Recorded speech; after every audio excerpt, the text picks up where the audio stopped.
Saudara-saudari terkasih, damai Kristus. Hari Rabu, 4 November 2020. Peringatan wajib Santo Carolus Borromeus Uskup.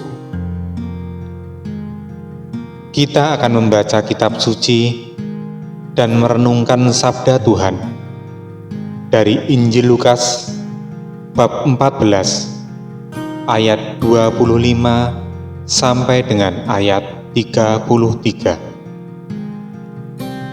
Bersama saya Endar Jatmiko dari Paroki Santo Stefanus, Surabaya. Dalam nama Bapa dan Putra dan Roh Kudus. Amin. Allah Bapa yang Maha Pengasih, sabdamu hari ini terasa sangat berat, dan tanpa rahmat-Mu, kami tidak mungkin bisa melaksanakannya. Barang siapa tidak memanggul salibnya dan mengikuti aku, ia tidak dapat menjadi muridku. Maka bantulah kami dan curahkanlah rahmat-Mu, supaya kami dapat mengikuti Engkau dengan sepenuh hati dan memanggul salib kami masing-masing. Demi Kristus, Tuhan dan Juru Selamat kami. Amin.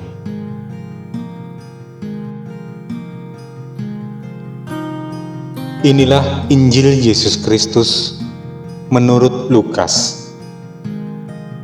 Dimuliakanlah Tuhan. Pada suatu ketika, orang berduyun-duyun mengikuti Yesus dalam perjalanannya. Sambil berpaling, Yesus berkata kepada mereka,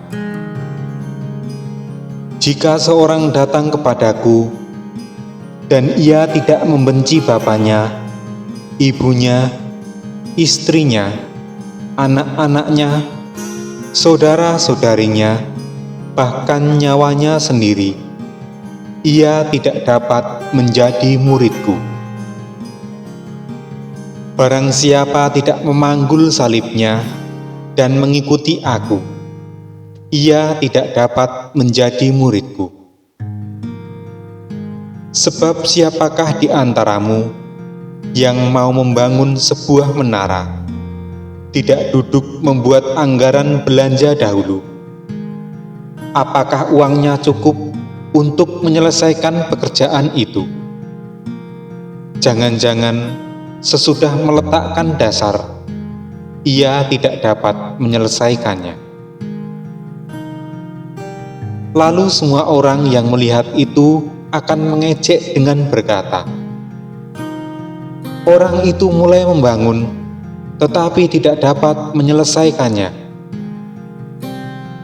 Atau raja manakah yang hendak berperang melawan raja lain, tidak duduk mempertimbangkan dahulu, apakah dengan 10.000 orang ia dapat melawan musuh yang datang menyerang dengan 20.000 orang? Jika tidak dapat, ia akan mengirim utusan selama musuh masih jauh, untuk menanyakan syarat-syarat perdamaian. Demikianlah setiap orang di antaramu yang tidak melepaskan diri dari segala miliknya, ia tidak dapat menjadi muridku." Demikianlah sabda Tuhan. Terpujilah Kristus. Saudara-saudari terkasih, hari ini Tuhan Yesus mengingatkan kepada kita bahwa mengikuti Yesus harus dengan sepenuh hati, tidak boleh setengah-setengah. Sabda Yesus bahwa seorang pengikut Yesus harus membenci orang tua, suami atau istri, dan saudara-saudaranya pada ayat 26 terasa sangat membingungkan. Kenapa kita harus membenci saudara, suami atau istri, orang tua, bahkan nyawa kita sendiri? Bukan itu yang dimaksud. Maksud dari sabda ini adalah kita harus menaati Kristus lebih dari ketaatan-ketaatan yang lain.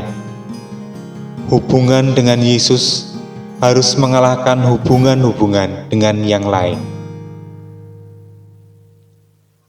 Barang siapa tidak memanggul salibnya dan tidak mengikuti aku, ia tidak dapat menjadi muridku. Ayat 27. Kita harus memikul beban dan tanggung jawab sebagai murid Kristus. Salib yang dipikul setiap orang, wujudnya tentu berbeda-beda, tetapi hakikatnya sama, yaitu penderitaan. Hakikat salib adalah penderitaan, tetapi tidak semua penderitaan adalah salib. Contoh, seorang pencuri yang tertangkap dan dimasukkan ke dalam penjara. Penderitaan yang diterima oleh seorang pencuri bukan merupakan salib. Salib adalah penderitaan yang kita terima karena kita taat kepada Kristus dan firman-Nya. Dalam bacaan pertama hari ini, Rasul Paulus juga berpesan kepada kita. Lakukanlah segala sesuatu tanpa bersungut-sungut dan berbantah-bantah. Tentunya pesan Rasul Paulus tersebut dapat menguatkan kita untuk mengikuti Yesus dan memanggul salib dengan sepenuh hati.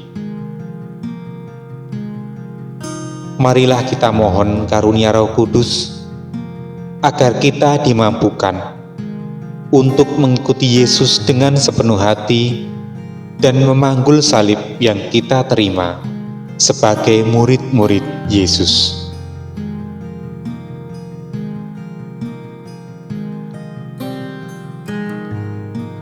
Marilah berdoa. Bapa Surgawi, kami menyembah dan memuji Engkau. Tidak ada sesuatu pun yang lebih memiliki kuat kuasa dan lebih menakjubkan daripada kasih-Mu. Karena Engkau adalah kasih. Melalui Roh Kudus-Mu, datanglah dan penuhilah diri kami dengan kasih-Mu pada hari ini, sehingga kami dapat menjadi murid-murid Kristus yang lebih baik, sehingga kami mampu memanggul salib kami masing-masing. Amin. Semoga Tuhan beserta kita, sekarang dan selama-lamanya. Semoga kita diberkati oleh Allah yang Maha Kuasa, dalam nama Bapa dan Putra dan Roh Kudus. Amin.